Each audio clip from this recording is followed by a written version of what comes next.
मसूरी विधानसभा इस टाइम बहुत ही भयानक आपदा से जूझ रही है। उसकी चपेट में मेरा गांव भी आया है। मैं पूर्व प्रधान भी रहा हूं और मेरे गांव में 15 तारीख की रात से जिस दिन ये आपदा आई है 11 बजे रात से और अभी तक लाइट नहीं है। और उसका मुख्य कारण ये भी है कि हमारी जो गांव की जो सप्लाई चलती है वो आईटी पार्क डिवीजन से चलती है। तो आपको पता ही होगा कि सैंसदारा मजाड़ा इस जगह पे बहुत ही आपदा से पूरा जो मुख्य मार्ग है पूरी तरह से क्षतिग्रस्त है। बल्कि कई जगह 4-4 5-5 किलोमीटर वॉश आउट है, जिसमें बहुत हमारी 4-5 किलोमीटर बिजली की लाइन वॉश आउट हो गई है। तो बहुत भयानक समस्या है। और मैंने मंत्री जी से इसके संबंध में वार्ता करी है और यथाशीघ्र मंत्री जी ने जिलाधिकारी महोदय को फ़ोन पे भी बताया और उनसे पत्राचार भी करा।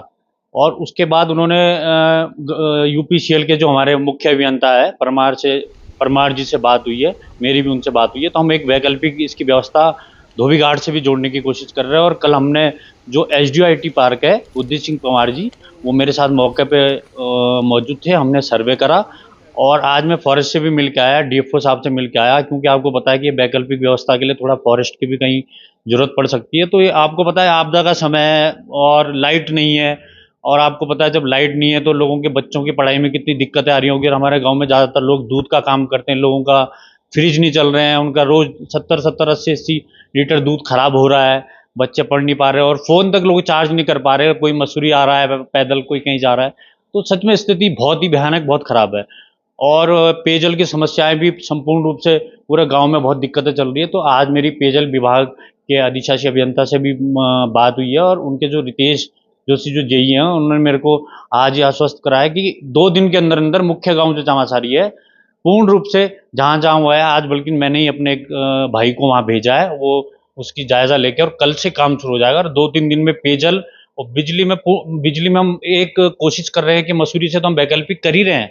और मेरे को पूर्ण विश्वास है कि सैंसदारा से भी कल शाम तक हम चमासर बिजली पहुंचा देंगे, इतना मुझे विश्वास है। खेतवाला गांव जो है वहाँ लगभग आप लगा लीजिए कि 60 से 70 परिवार निवास करते हैं और खेतवाला गांव का संपर्क पूर्ण रूप से टूट गया है भारी वर्षा के कारण। 15 तारीख को जो पिछले साल बना था, ऊपर से एक बहुत बड़ा भूभाग गिरा है, रोड बिल्कुल बंद है, लोगों को बहुत असुविधा हो रही है। और खेतवाला गांव से आगे वाले पार्ट में भी काफ़ी नुकसान हुआ है और खेतवाला में पानी की आपूर्ति की भी बहुत ज़्यादा दिक्कतें हैं। मंत्री जी ने सारे आला अधिकारियों को बिल्कुल साफ दिशा निर्देश दिए हैं और कई जगह भी लोगों का नुकसान हुआ है। कई लोगों के घरों में मलबा घुस गया है, तिलैनी गार्ड में बहुत नुकसान हुआ है। तो उससे भी मेरी जो पटवारी है हिमांशु से मेरी बात हुई है, वो भी कल आके विजिट कर लेगा। आपको पता है पूरी मसूरी विधानसभा में सारे अधिकारी, सारे जनप्रतिनिधि इसमें हमारे गांव के भी लगे हुए और हमारे गांव के जनप्रतिनिधि भी, वर्तमान वाले भी अपने स्तर पर लगे हुए हैं, क्योंकि ये राजनीति का मौका नहीं है, अवसर नहीं है, ये सिर्फ इस टाइम समस्याएं हैं और इनका निदान के लिए हर कोई लगा हुआ। और मेरा सभी अधिकारी हैं उनसे निवेदन है कि जल्द से जल्द जो जो समस्याएं वैकल्पिक व्यवस्था हो सकती है, क्योंकि पेयजल वालों से मेरी बात हुई है तो अभी पीवीसी पाइप वो कल या परसों भेज रहे हैं। तो जहाँ जहाँ जैसे खेतवाला के स्रोत की जो डायमेंशन हमारे प्रधान जी ने उनको बताई है कि इतने इतने पाइप चाहिए, हमारे वर्तमान प्रधान जी भी इसमें लगे हुए हैं। उम्मीद है जल्द से जल्द इसमें हमारा गाँव फिलहाल मतलब आपदा की चपेट में जो है, जो मूलभूत समस्याएं हैं उनको हम जल्दी ही पार लेंगे। मेरा नाम सुनील सिंह मेलवान है।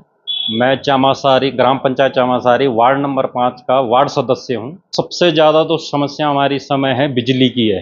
कहीं पर भी कोई भी किसी से कांटेक्ट नहीं हो पा रहा और लोग भी बहुत से नौकरी पे हैं, उनकी कनेक्टिविटी नहीं हो पा रही क्योंकि फ़ोन किसी के चार्ज नहीं है। तो इस वजह से लाइट की बहुत बड़ी समस्या है। और रोड तो खैर कई जगह बिल्कुल साफ़ हो गई है, कहीं पुल थे जैसे वो भी बह गए हैं और जगह जगह कहीं पुश्ते गिर गए हैं, कहीं पे मलबा आ गया है, तो अवरुद्ध है मतलब हर चीज़ें। और तीसरी समस्या जो है पानी की तो कई लाइनें मतलब डैमेज हो चुकी हैं, बह चुकी हैं। सबसे समस्या और ये 3 मूलभूत सुविधाएं बहुत ज़रूरी है सभी लोगों के लिए।